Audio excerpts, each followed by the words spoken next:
Hey everybody, I'm Donnel. I wanna thank the Bezos Earth Fund for today. When you take a step back, pretty awesome that one of the largest climate philanthropists, the largest climate philanthropy in the world, is focusing on AI at this time. Kind of unprecedented. So great job to the Bezos Earth Fund, and thanks for the money. So what we were able to do with Bezos Earth Fund grant 2 or 3 years ago was to begin to build digital twins of every single building in America. And we think that's really important because buildings produce 30% of American emissions. Here in New York City, it's actually 67%. There just isn't a path to addressing the climate crisis without focusing on reducing emissions from buildings. And certainly as one of the wealthiest cities and most important cities in the world, if New York City can't figure out how to reduce emissions in its buildings, then no one can. And I will just say, as a graduate of Columbia is one of the largest landowners in New York City, and I do think it's incumbent upon us as a university community to lead the way and demonstrate how to take buildings to net zero. I think it's really important that we embrace that. I'm going to follow up. I'm going to hunt President Manouche down after this. So in my lightning talk, we're going to rapidly move through AI and digital twins for buildings. We just learned about how relevant it is for trees. We're going to talk about it for buildings. We're going to talk about how it relates to greenhouse gas emissions reductions, how it relates to urban crime rates, as well as the generational shortage in skilled workers that we have in America and Europe, and how that might prevent us from all reaching our climate goals. So we're going to try to tie this all together in 5 or 6 minutes here. So this is a dude named Alvin. We won't use his last name. He is working to build solar panels in a factory in Brooklyn, which are being exported to Ukraine in order to provide clean energy to the Ukrainian army. That's what he does now. A year ago, he was dealing drugs on the streets of Brownsville, which is New York City's toughest neighborhood, which is close to where Amin and I both grew up. And he had young children and knew that he needed to find a better path. When Mayor Eric Adams became mayor of New York City, he knew that reducing the urban crime rate, the crime rate was spiking in New York City due to the pandemic and other factors. As a former police officer, he ran on bringing that crime rate down. He made a huge investment in expanding the NYPD, but he also committed to investing $400 million in finding ex-offenders and gang members and people like Alvin and getting them off the street and getting them out of crime and getting them into jobs. And so he worked with our company to come up with a solution that made sense. And we decided that we were going to train folks on teaching them to install solar panels, electric vehicle charging stations, all the electric heating and cooling devices, so that we could bring New York City buildings into compliance with all of the climate buildings laws that Rit talked about earlier this morning. So we've trained about 4,000 people. Here we are now on Rikers Island. We have a group of workers who have been trained to install solar panels. Many of them were incarcerated in Rikers Island for some time. Many of their family members are incarcerated in Rikers Island for some time, but they were trained and then hired to install solar panels on Rikers Island so that Rikers Island can be a net positive producer of clean energy electricity and start to export clean electricity to Manhattan. Let's move 3 hours northwest to Cornell, to Ithaca, New York. This is a senior living facility in Ithaca, New York, home of the Green New Deal. This senior facility, last winter, the gas furnace and gas heating and hot water system failed. All the seniors are about to freeze. But fortunately, we were able to intervene and shift them from burning fossil fuels for heating and hot water to burning 100% all electric equipment using electricity from solar, from wind, from hydroelectric power in Canada. Ithaca is the home of the Green New Deal. Like hundreds of American cities during the Trump administration, they looked at DC, they said, we're no longer going to be able to count on the White House to pass climate legislation federally. We're going to have to do it ourselves. Local mayors, local city council people passed enormous amounts of legislation at the city level. 200 cities, over 200 American cities said they're going to be net zero 100% emissions free by the year 2050 or 2040, or even in the case of some progressive and aggressive cities, net zero by the year 2030, which is just in a few short years. Ithaca, New York was the first such city to pass legislation that it's going to be 100% net zero by the year 2030. Now, most people think that this is like actually impossible.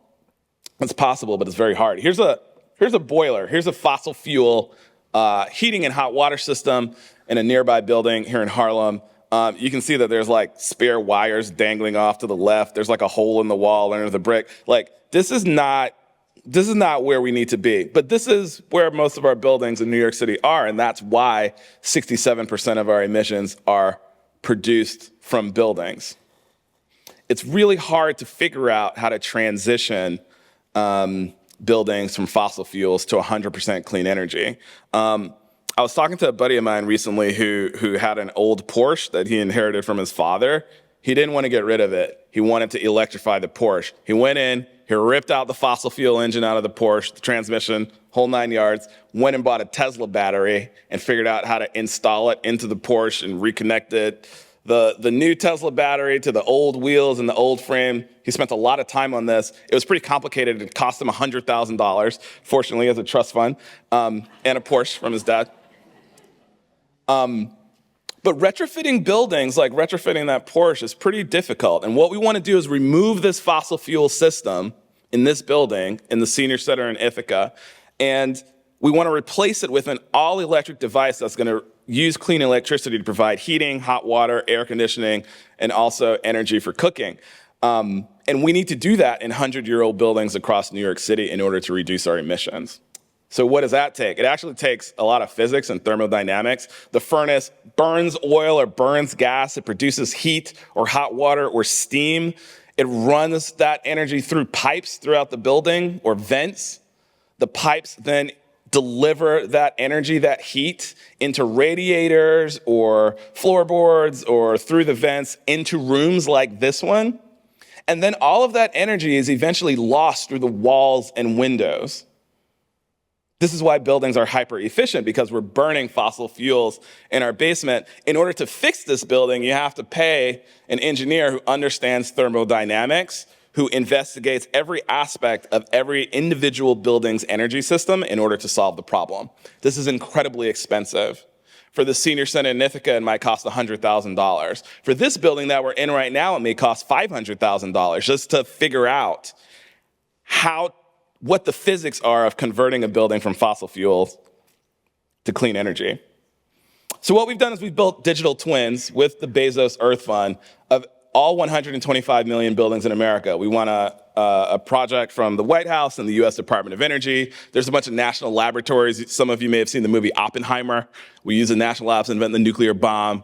We're doing other stuff with them now, including building digital twins of all the buildings in America so that we can figure out on a building-to-building basis, what are the physics and how do we actually convert buildings from burning fossil fuels to being 100% clean energy?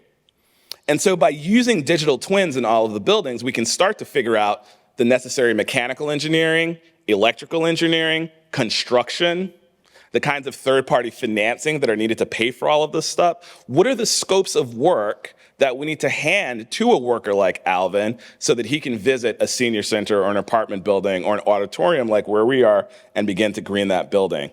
So we got to teach Alvin how to use digital twins. Here is the output of our AI model. We have all 125 million buildings and digital twins.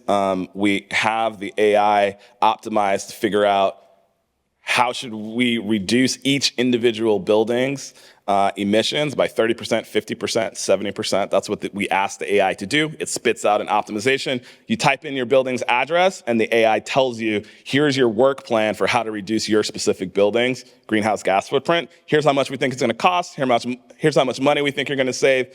Here's the amount of annual tons of emissions that you will avoid if you choose to electrify and green your building.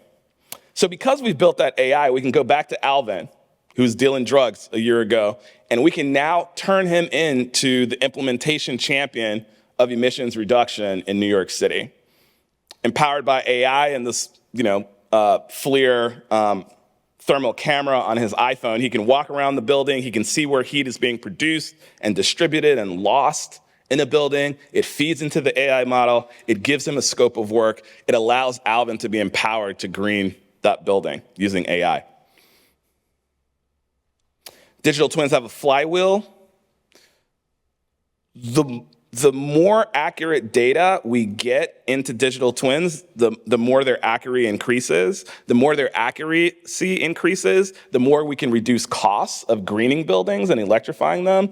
The more we can reduce costs, the cheaper the projects get, the more people who do them. The more people who do them, the more data we collect, which we feed right back into our AI model. So it's a flywheel that starts to spin.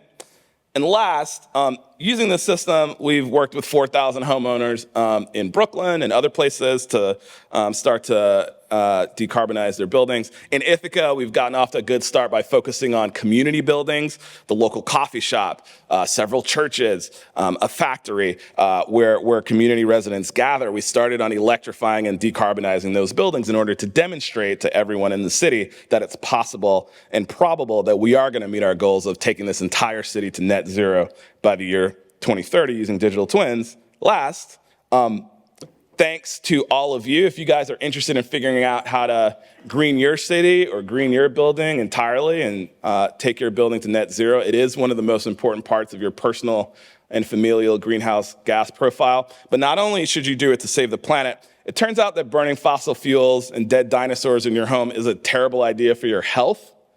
Stanford and Harvard researchers are releasing more and more information on how having gas appliances in your home leak methane, leak benzene, leak nitrogen dioxide, even when the equipment and devices are off. So we and all of our children who have fossil fuel appliances in our home are breathing in these dangerous carcinogens and chemicals, and that is another health-related reason to focus on electrifying your building. With that, I will hand off back to Amin. Thank you.